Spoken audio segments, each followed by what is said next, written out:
Yeah. No. Enough for it to matter. No. Yeah, maybe it would be a smaller file, so that's good. Whenever you guys are ready. Okay. We'll start early because we're rule breakers like that. Woo! Thanks for coming, everybody. This is the Nintendo Champions panel. We're doing a little retrospective of the various Nintendo championships throughout the years. Our panel today is, I'm Chris Bidwell. I'm the old guy, kind of. I was a semifinalist in 1990, back when the first NWC, and then in 2015, I came back as the old man and made it to the finals. Next to me is Mr. Tim Hanson. He was the finalist out of Minnesota in 2015. We'll skip a person in there at the very end. That's Jeff. He won the Chicago Regional in 2017 with his performance of Mario Kart. And then the two gentlemen in the middle, we have the 1991 national champion with the belt right there, Mr. Steve Lucas. And then in the middle, we have Zach Hendrix, the 2010 national champion. Hi. Flashing the peace signs. So in 1990, Nintendo was kind of on top of the world and could do anything they wanted. There wasn't really any other game company that was relevant at that point. So they could do a commercial with Mario 3 and not even show any gameplay footage. They could just have a picture of Mario on the face of the earth, and people would buy millions of copies of it. And in the previous year, they had the movie called The Wizard, which they did this crazy video game tournament that was make-believe called Video Armageddon. And, you know, and people watched the movie and it's like, man, what if they had a real Video Armageddon? So in 1990, they had a real Video Armageddon, and they called it the Nintendo World Championships. And it was a combination of 3 games, Super Mario Brothers, Rad Racer, and Tetris. And it ended up being basically a giant Tetris tournament, and it was won by this man, Mr. Thor Ackerland. There were 3 age divisions. Thor was, I think, 14 or 15 at the time, and he blew away everybody in all the other divisions, even though there was a sub-12 and an over-18 division. Over the years, people kind of forgot about Thor, but what kept the memory of that tournament alive was those 2 cartridges on the right, the NWC cartridges. The Nintendo collectors kept up the memory of that event because these cartridges would go for tens of thousands of dollars, and every time somebody sold one for that much money, it'd make the news, and people's like, oh yeah, I remember that tournament. And then 25 years later, they brought it back. Although there were other tournaments in other years where the cartridges weren't given out. And in 1991, we had Mr. Steve Lucas here, who won the 1991 National Championship. And that year they went with like a college tour. And here's a little clip of his win here. Loading.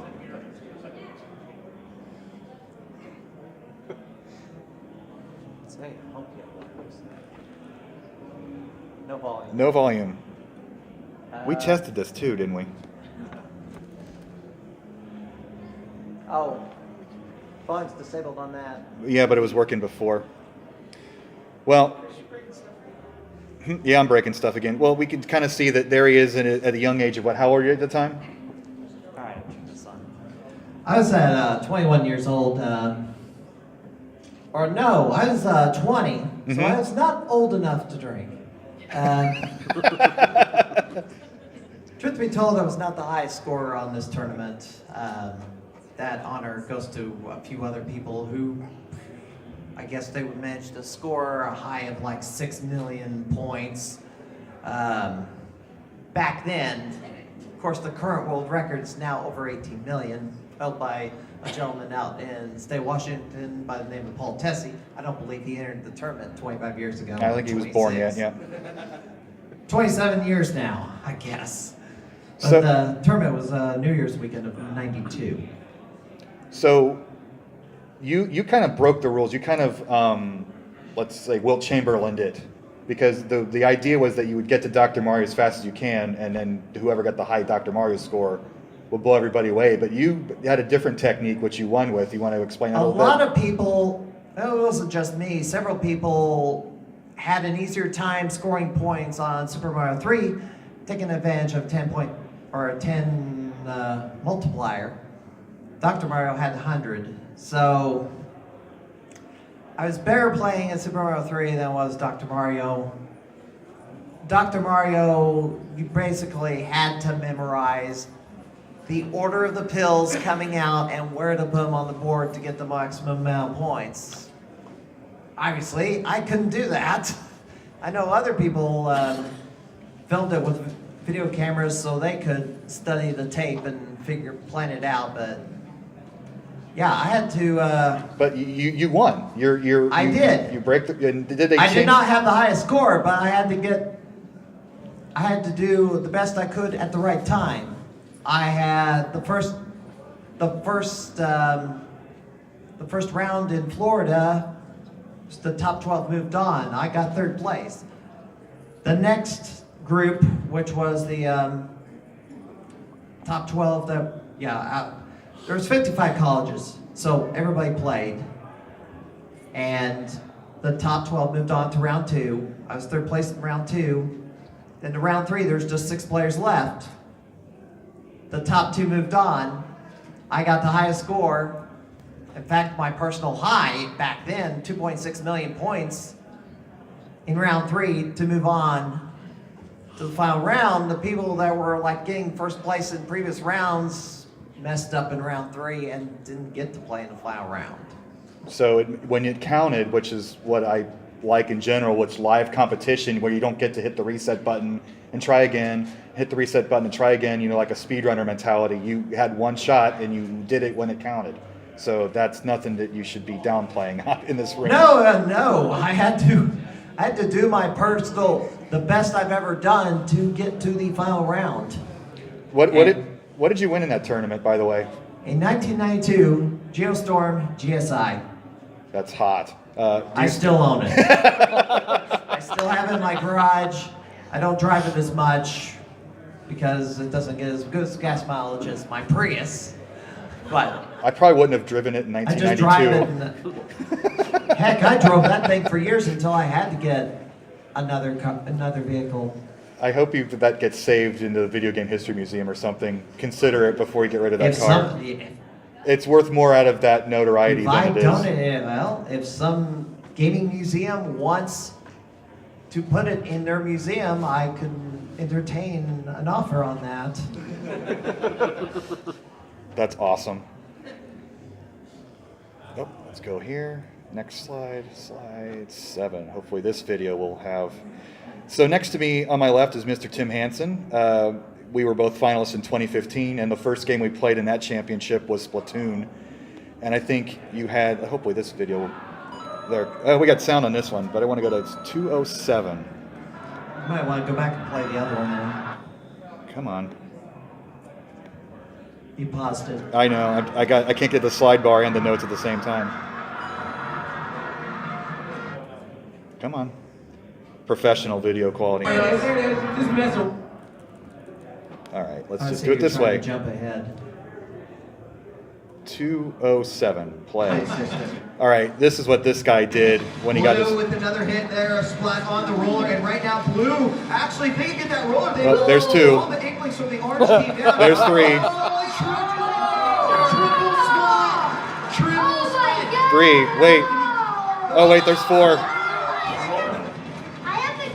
There was a 5th one too. Did you get a 5th one too? Yeah. So They got bored of you splatting people in a row? So we were actually losing that match. Yeah, our team was actually losing that match at that time, and I decided to, be cheap, and I spawn camped them. We had 1 roller on our team; they had 2, and we were it was 1-1 I think at that point. Both sides had won 1 game. And yeah, no, I just kind of stood there, got those 4 kills, and then it didn't show up, but coming down from the hill was their second roller. And I managed to kill the entire team and another roller on his way down, which gave us enough time to make up the ground to go on to the next round. Sadly, their presentation that year, they didn't decide to put the players' names on the screen, so everybody watching just kind of like, well, who did that? That was cool, I guess, but... You can hear me woo. You can hear you woo? Yeah.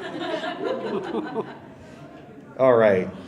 So I'll do my quick little moment of glory here in slide 8. I'm on the, this was a Legend of Zelda race. Let's go to 355. Yep, that's slide 9. Very organized. Super. It's going to load because it's YouTube.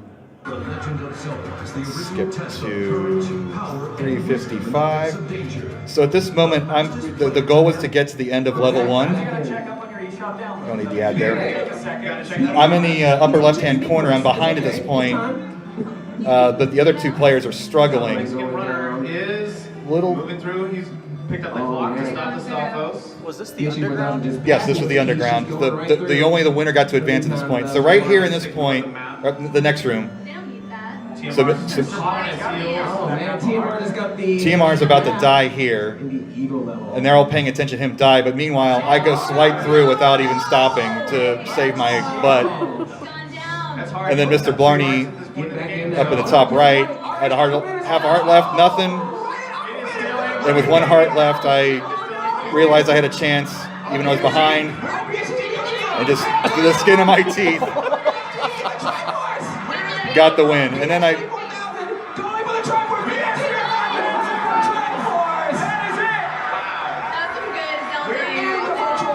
That was intense. And then there I am hugging the guy who just lost before me. It's probably bad thing to do. But after that, I lost. So that was my one little 15 seconds of glory there. But let's see the next guy on our list. That would be Jeff, who was a Mario Kart master. Somebody hand the mic to him. The qualifying game in last year's NWC was Mario Kart. So this is like the first time Mario Kart was like has there ever been like a national championship for that game in all these years? Like Smash is huge. I don't believe so. Like Mario Kart Wii kind of had its own internet community, but it never became a huge nationally known thing like Smash became. Mm-hmm. But like there's always that small community there. Like I was part of that small community, so like I always played a lot of Mario Kart. And then last August they had qualifiers playing Mario Kart 7. So I didn't play a whole lot of Mario Kart 7, but I had played a lot of Mario Kart, so I went to qualifiers and ended up making it. Was there a lot of talk on these message boards about what you were doing with that sort of thing? Like, oh yeah. Like lots of smack talk and trading chips, were people trying to hide things or? Everyone for the most part was pretty open with how things were. So I won the qualifier in Chicago, which was in the second weekend, I believe. So as these weekends went on, scores kept on being better and better because people had more time to practice. So didn't one guy get second place in one city and flew to Dallas to qualify the next week because he was so determined to make it? Yeah, he's insane. His username is SuperEffects. He's like a multiple world record holder in like a bunch of Mario Kart time trial games, and basically his score that got second place at that first qualifier visit, which I believe was in Los Angeles, would have been first place at any other qualifier. So like at that point, he knew he could make it if he went to another one. So he flew out to Dallas and just made it back. So now that you've done your humility part, how did he finish in the finals in 2017? And where did you finish in the finals? We actually both made it to the same round. We got as close to making the top 3 as we possibly could. So the last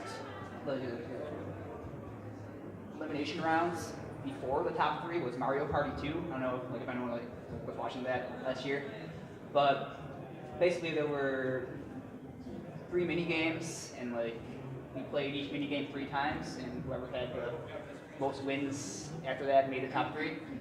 I got second place in that, I believe, so technically 4th place overall, but I just missed the medal. Then Ito got in over that, right, didn't he? And yeah, who ended up winning, including beating the previous champ, John. Here's a clip of you guys in a Splatoon 2, if I can find the area here. 16-minute mark. Come on. 1,200 for a Tetris here, Audrey. Oh, that's poor kids. Having to play. They made the kids play Tetris, and they had never played Game Boy Tetris before, and that was a travesty. I feel really bad for them because I was really excited they let the kids play again because Nintendo's supposed to have got kids. And you probably don't want to talk about ARMS too much. You had a mishap with ARMS. Yeah, there was a pretty interesting story about ARMS. So I'm actually pretty good at ARMS. I spent a few months practicing it. After I qualified this, I grinded it pretty hard, but I never learned the motion controls. I never even touched it because I thought I'd be able to use a controller. And when I got there, I'd use the motion controls.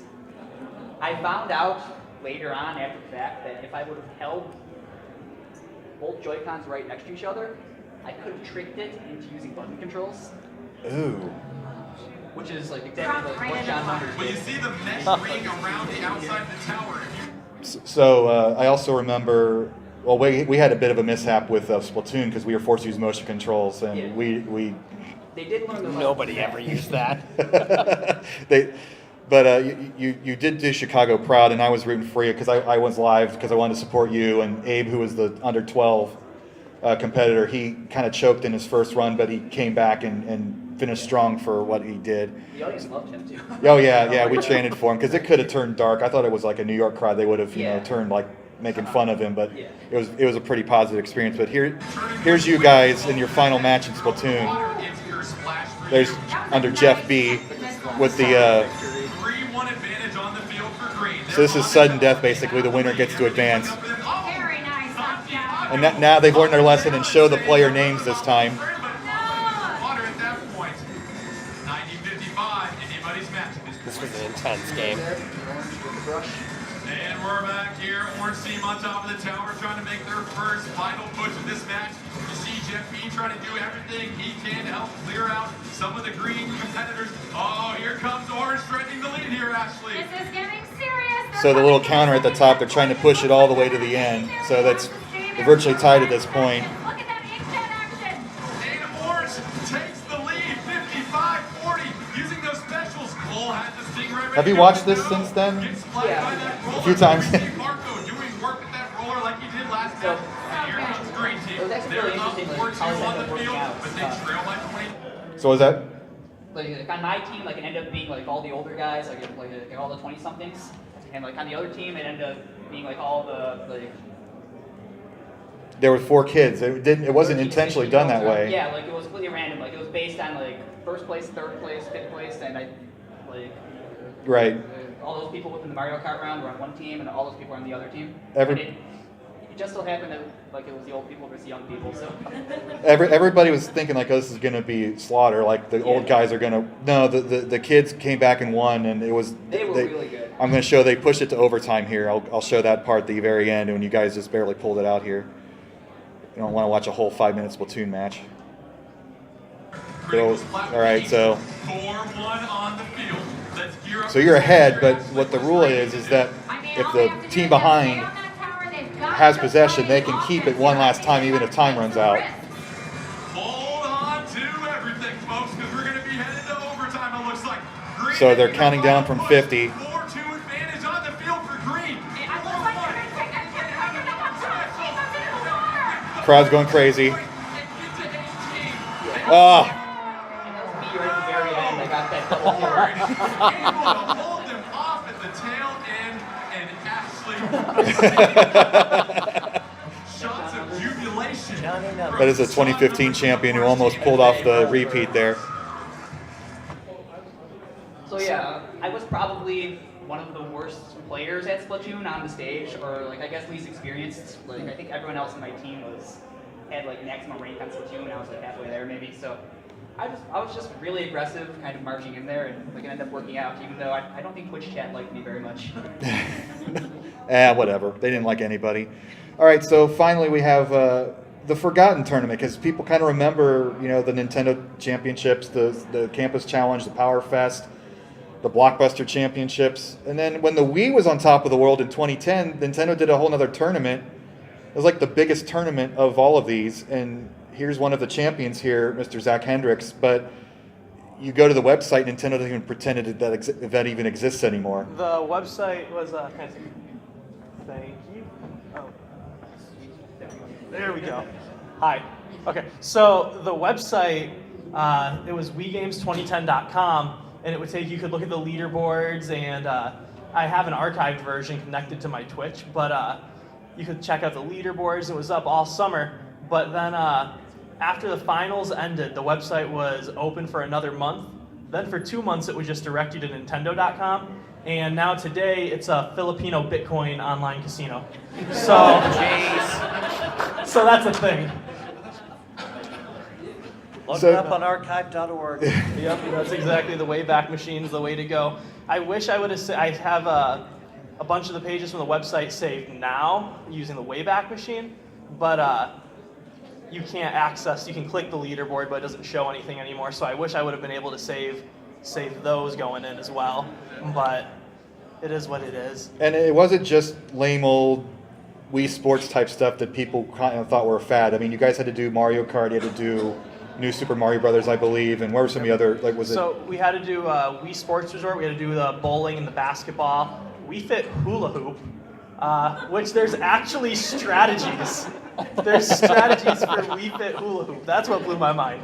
But then we had to do a coin battle in New Super Mario Bros. On 5-4, but it was you and your teammate working together to collect as many coins combined instead of against each other. And then it was, for the qualifiers, it was Mario Kart? Mushroom Gorge on Mario Kart Wii. So thankfully, if you look at the scoring breakdown, Mario Kart Wii was ranked the highest with, or had the highest multiplier along with New Super Mario Bros. And Mario Kart Wii and Hula Hoop were the only games I played before going to the qualifiers, which were open for 5 weeks. So thankfully, I was able to get a good enough score in Mario Kart. I already had a couple world records at that point, and then I played Mario my whole life, so even though New Super Mario Bros. Wasn't something I played, I still was able to get a good enough score to keep us in second for Six Flags Great America.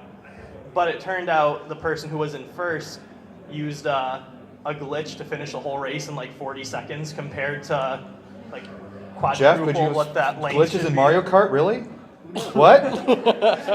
They let you do it? No, they took that score away because that time was faster than an individual lap for anyone else, which then ended up putting me and Frank at first for Frank was my partner. That put us at first in the teen category at Six Flags, but overall, out of all the teen categories, we had the second highest score going into the finals. But it was insane. What did you end up winning with this championship? Because Nintendo's like making money hand over fist. Everybody and their grandpa's buying a Wii. So this competition was the most similar in format to the original Nintendo World Championships. That's right, same games. Kind of. We got a 42-inch Panasonic TV, which at the original World Championships they got a 40-inch TV, a Panasonic TV. So I thought that was cool. We got a gold Wii Remote trophy, which is extremely heavy, and we were in USA Today.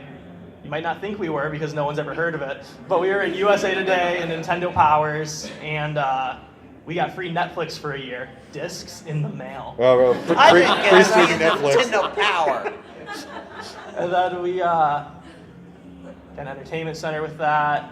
And originally we were all promised a cruise, but then they just gave it to the family category.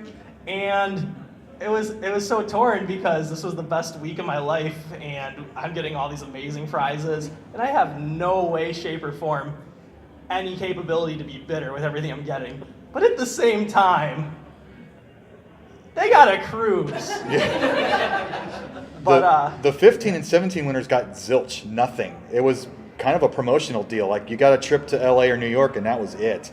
I don't know if they're short on money or just think that millennials like to be participation trophy. Boom. Yeah, I don't quite get it, I want but something I can John Numbers deserves kind of more than what he got. Absolutely. But I think the funny stories with your gold Wiimote trophy, there's a gold wrist strap too. And not Which it's a little bit shorter than a normal wrist strap, which makes sense because otherwise it'd be hanging down like past the bottom of the trophy and that would look extremely weird. So it's like a child-sized wrist strap. The clasp works on it and everything. But yeah, that trophy, that's my pride and joy. So this is kind of the forgotten tournament. I'm glad we got you into a public forum to, even if the few people here, and we'll get this on YouTube eventually and get the word out. But I guess you want to. I got this clip here that you wanted to show. We want to set it up. So, like Chris is saying, this is kind of the forgotten tournament. I'm making a documentary about it because it's been 8 years and no one else is going to. And I go to the World Championships or other Nintendo events, and Chris is making an almanac. He's making an esports almanac. He knows competition from like 1987 with like 58 people and knows all their names and like I'm trying. crazy obscure competitions like that. But I show up and everyone always says, "Oh, I see your jacket says Wii finalist. What were you a finalist in?" And then I tell like the story of the Wii Games Summer 2010, and every single time, "Oh, I've never heard of that before. That's so cool." And I watch videos on YouTube, and they'll go over the history of Nintendo's competitions, get to Power Fest '94, and then say, "And Nintendo took a break until 2015, where they decided to come back." I'm like, "No, they didn't. No, they didn't, guys." But so I'm making a documentary, and I'm launching the GoFundMe officially today. So this is the beginning of the GoFundMe trailer. This is like the epic part filmed on a white background. The rest isn't as harsh on the eyes, but that's actually live right now. I activated it before I came in here, but I'm making that because no one's gonna tell the story, and there's a lot of stories in there that need to be told. There was over 200,000 teams, but Nintendo's never released official numbers for any of their competitions. So was it 201,000? Was it 299,000? Some teams had 2 people, some teams had 4 people. So that could be anywhere between 400,000 and 1.2 million people participating. That's a huge range that, like, that's not it was about this many. I really don't know about how many it was, because it could be hundreds of thousands apart. And even the original World Championships, they say they've never released official numbers. And before 2015, they showed a video where they said tens of thousands of players competed. But I talked to the guy who was running 2017's World Championship, and he started working at Nintendo 3 months after this, and he hadn't even heard of it. So I don't even know how accurate their numbers for the original World Championships are. So I've been doing my research every day for the last 8 years, because I don't want this. You need some Filipino Bitcoin. Then I need some Filipino Bitcoin to get that website back. But so this is the beginning. Yeah, we'll play this video here and see what we got. Or I'll hit the play button and it'll do nothing. There we go. Oh no, I have such an epic soundtrack with that. Well, there you are. You got like the mannequins in the back. Okay, I can try and sync up the lips. See, I don't know. Yeah. What is going on here? Okay, so it is on YouTube if you have access to YouTube. Sure. And then we can just pause it after transitions. Just because I want to. What's what's it called under that? What's your YouTube? Wii Games Summer 2010 GoFundMe. Riveting, isn't it? Yep. Well, while he's looking that up, so I think there's a few reasons that it could have been forgotten. One, the original World Championships was the first big competition like that, and they gave out a cartridge, and that cartridge is extremely valuable, like Chris was talking about. Power Fest also has a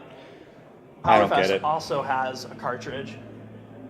Boo! No. Okay. Well, that's all right. Sorry about that. Heartbroken. Long story short, gaming has been a staple of nerd culture since before Tennis for Two was even a concept. But now, esports are finally mainstream, and we're living in the beginning of gaming's golden age. Competitions appear on live TV, the first American esports stadium is officially under development, and just last year alone, gamers streamed billions of hours of gameplay online. Next line. All of that began with the original Nintendo World Championship in 1990. Now, sure, there were other competitions beforehand, like the Space Invaders National Championship in 1980, a whole 10 years sooner. But nothing was this size or magnitude. Nintendo was riding off the coattails of the movie The Wizard. And I mean, they hired the people who did the opening ceremonies for the Olympics to set this up, for crying out loud. Page turn. Since then, Nintendo has hosted 5 other events. It's really 6, I'll get into that in a second. Some better known, like the Nintendo World Championships 2015 and 2017, and some only known to hardcore gaming historians like the Campus Challenge 1991 and 92, or Power Fest 94, aka the Nintendo World Championships 2. I'm going slower in the video, so I gotta speed it up. But what if I told you there weren't just 6 Nintendo competitions? What if there was a missing chapter, not just from Nintendo's history, but the history of esports itself? What if this missing 7th competition was potentially bigger, and I do like a hand thing, but I'm holding the mic, it's potentially bigger than all of the others combined and multiplied? What if I told you the name of that competition was the Wii Games Summer 2010. Well, you probably wouldn't believe me because you could just go on Google and type in Wii Games Summer 2010, and the results would be Wii games that came out in the summer of 2010. But I promise you, if you keep scrolling, I hear my epic music, so I'm kind of confused. But I promise you, if you keep scrolling, eventually you'll get to articles and videos about the competition. And then that's the part where I say I need your help. I'm doing a GoFundMe. And how do I know this? How can you trust me? Because my name is Hendrix, and I am one of the winners of the biggest Nintendo competition that you've never heard of. Wow, I timed that great. Wow. He wasn't actually talking. Then it's off again. Okay, we can pause it. That was the white part was the only thing I was going to show. But yeah, so that's live now. The whole video's on there. Even if you don't want to give to the GoFundMe, it still spreads awareness, and I worked pretty hard on it. It's 12 minutes because I got to get into the history of that and the history of Nintendo's scoring and whatnot, and why I think this is important, what happened.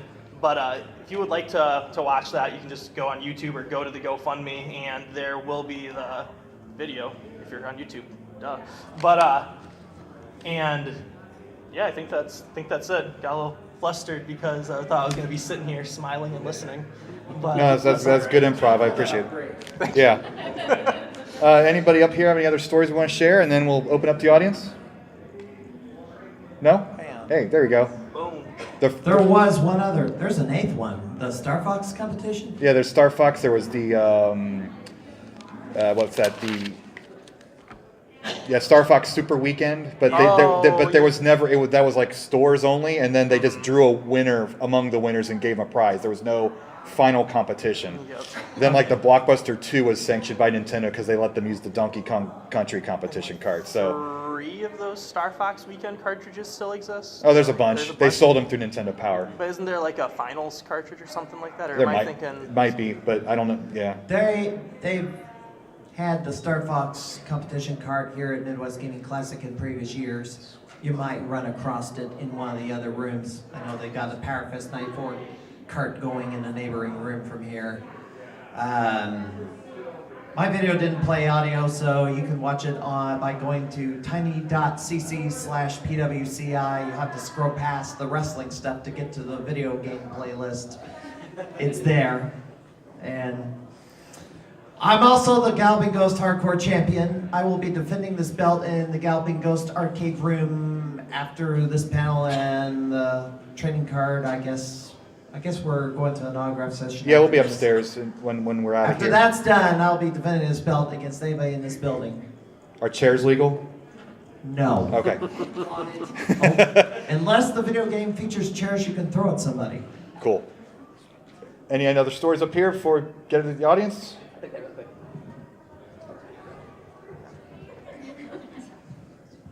Yeah, like I was just reminded about this when like Zach mentioned that like his trophy had the wrist strap on it. Like I think and like you guys can say something about like about 2015, but Nintendo was really serious about their wrist straps. Like if there's an option to wear like you have to wear that wrist strap. If not, like I forget which game it was. It might have been Arms. It might have had the wrist straps for the Joy-Cons. I forget, but. Like I wasn't wearing the wrist straps, and like someone ran up to me with that wrist strap. Wow. So, You're a role model, son. You got to be showing those kids how to properly play. so I'm not a safe video game player. So Let fly and break the screen. yeah, it's a little extra story. Any questions from the audience? That guy. What are your favorite stories about like the qualifying trek itself? Because I know for both you guys and all of you, it was a multi-hour trek just to get to the qualifying place the first time around. That's pretty good because I want to hear what I definitely want to hear Steve's thing because that went to a college tour. I'll share mine real quick because I went to a Best Buy in Schaumburg, and Best Buy turns their parking lot lights off after midnight. So it was a dark parking lot. It started to rain. We didn't bring a tent. It was cold. It was kind of ugly and dark. But everybody was kind of a Woodstock sort of situation where everybody's happy to be there and kind of nervous because we weren't sure how it was going to turn out, how many people were going to be there, and the 1994 winner was there, and some other people who had done extremely well were there. And, you know, it turned out that I won at the end of the day, and it was crazy whirlwind after that, but the setting itself was kind of ugly, and the result was great. But I'll pass it down and see what everybody else has to say. Well, I definitely want to hear Steve's, because it was a college thing, so... It was a college thing. I was going to Southern Illinois University in Carbondale, and the gaming Nintendo made SIUC a stop on their 55 college tour. I did mention earlier there was a Sega Genesis tournament the previous year, which I didn't win. I got money in a console, which was more than enough. Not bad. But the Nintendo tournament at SIUC, yeah, they had the gaming trucks there, and yes, you played until you got the top 12 for your either man or woman. Top 12 men, top 12 women had their playoff, and then the last man and the last woman face off one-on-one, and then the winner went to Disney World, which was me. I looked at that list of finalists you had. There were a lot of women who won that. That wasn't, that wasn't an unfair competition. And Dr. Mario being the prime game, that there were a fair amount of women in that finals. I find that pretty interesting, especially 1991. Let's see. Any other? Jeff kind of did the 17, and I guess you talked about the Six Flags. So Yeah. I guess we'll go to the next. Any other questions out there? Way in the back? The upcoming championship, is anyone going to be trying for it? Or? I think those are invitational only. The upcoming championships for Splatoon and No, Smash. Smash is invitational, and didn't mean to cut you off. No. But Smash is invitational, where Splatoon, thank you. Splatoon is an open tournament. It's actually April 21st is the beginning qualifiers, I believe, and that is going to be done online. And then once they get it down to the top 8, the 28th is going to be the semifinals, and then the winner will get to represent North America at E3. I have a team right now. We're practicing a tiny bit. We're going to be practicing a lot more because I had the documentary trailer, and then I decided to completely remake it. So the whole last week and a half, I've been filming and editing and doing that. But I don't know if anyone else is, but I'm going to be competing in the Splatoon championship, and it's single elimination for the first round. So there's like 182 teams right now, which really means if you win like 4 games, you're in the top 8. So It's a tall order. I feel like with single elimination, there's a lot of luck involved. So I definitely want to compete because, why not? Just to Nothing say you did lose. it. It's Yep. online. I don't have to drive anywhere. I'm practicing, and I'm going to be at E3 this year anyway, so I would love to get my plane ticket paid for and not have to be on someone's couch in my Airbnb. That was $17. Actually get a hotel from Nintendo. That'd be really nice. So I have a little bit to gain from this. I figured, why not? You had a question? Yeah, what are your favorite Nintendo games? They asked us that when I won, and I said Super Mario Brothers 2, and everybody online gave me crap about that because It's a great game. well animated. I like the control mechanics because everything else is stiff up to that game. Best graphics up to that time, so that's my favorite of the time. And I love Dr. Mario, like puzzle game wise. I love puzzle competitive against another person type game, and I run a Dr. Mario Championship in Pittsburgh every year at Replay Effects Festival. So if you want to take the trip and play some pinball out there, come play Dr. Mario 2. What's yours? It has to be a tie between Super Mario Bros. 3 and the original Legend of Zelda. Be a tie for me right now between Breath of the Wild, because I just think that's the greatest game I've ever played in my life, which is crazy because I've never been a big Zelda fan. I've liked the games, but I haven't actually been too big into it. Breath of the Wild, Mario Galaxy, and then Super Mario World, because that was what I grew up playing, so that was my favorite. Favorite video game? That's hard because I have a very large game collection now. I don't have as much time to play games as I used to. Nintendo only. Oh, Nintendo only. Yes, Otherwise, I would yes. have said Important. Kingdom Hearts. You're on double spot now. I didn't really score chase back in the day, and I'm doing the score chasing now with Galvin Ghost, and I can't narrow down to one. I mean, yeah, I'm gonna play the Mario games once in a while, Donkey Kongs, of course. And I can't narrow down. Good answer. I bet you I know Jeff's. My favorite party trick is saying all the lines in Star Fox 64. It's like, I've played that game so many times. I think the game I've played the most would most likely be Mario Kart Wii, but I think my favorite game is Star Fox 64. So, any other questions? Zelda shirt? How many hours a week did you typically have to spend practicing prior to the event? For 15, it was great because it was a 6-minute challenge. And when I'm a dad, 6-minute challenges are fantastic. I don't have to play it for hours on end. I can learn it and go. I played that thing at my lunch break. I played it, so I couldn't tell you how many hours I did, but I was okay at the point. I was like a middle, and I kept playing after the tournament. And now I have the current record at 17 million for NWC Remix. So that's stupid Dr. Mario playing when you make these Rube Goldberg machines and have 14 viruses disappear in one move. It's not video game skill. It's just insanity, really. It's memorization. Well, it's not. It's because the patterns in 15 are different. In the 91, it was the same, but in 15, it was different patterns every time. You had random boards. You have random boards. So, in fact, it's really kind of not fair if you have two players going at the same time, because one can get a terrible board with all the viruses on both sides, or you get a nice board where everything's at the bottom and you can build up your Rube Goldberg. I was surprised there were no dip switches on the 2015 cartridge for the Nope. qualifiers. Nope, there was not. How much? You're the master. How long did you practice? So, I didn't mention this earlier. There was, like I think Zach was saying, there was this Mario Kart Wii glitch that got someone disqualified. In the Mario Kart 7 challenge, there was a glitch, but they were letting us do it. It wasn't as big of a glitch. Basically, you jumped over a wall into some lava, and it spawned you later in the track. So, basically practicing that for the most part, because Yeah. they did not tell us that would be allowed, but then at the New York one, which was the week before mine, they were letting that happen, which meant you had to learn it pretty much, because that saves you like 5 seconds, and that's huge.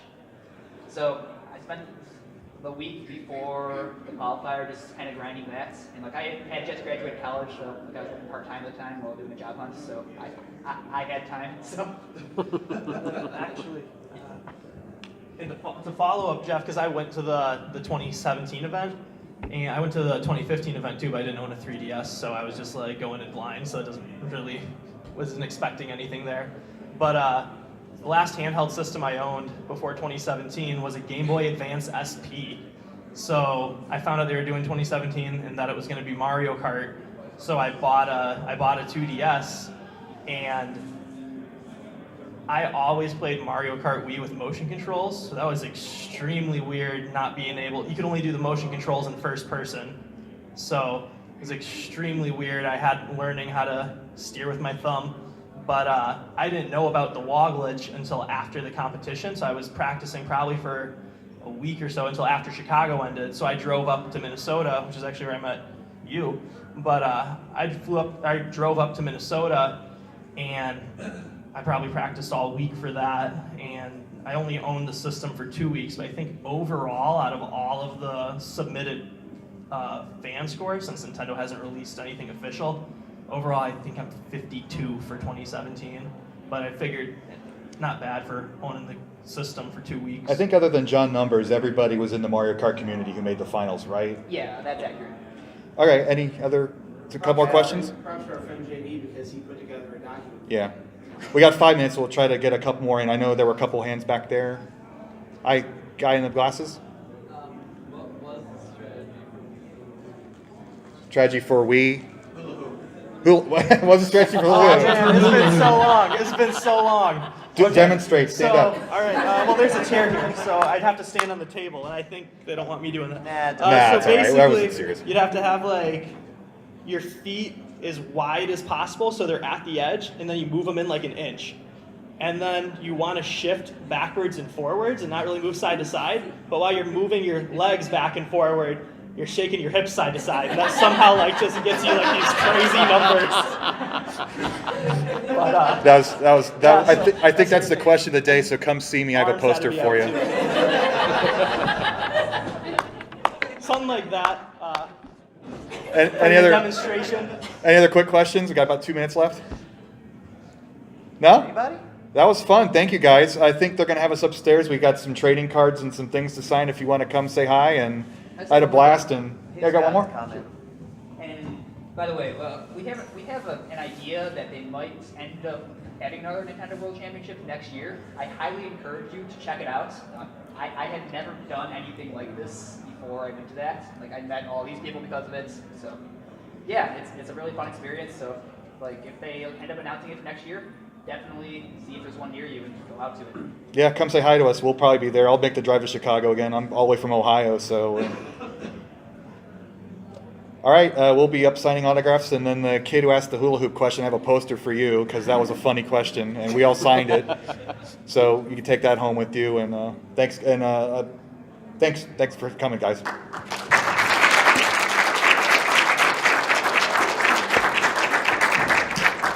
After we're done with the autographs, I'm going to defend this belt against anybody in the Galloping Ghost Arcade Room.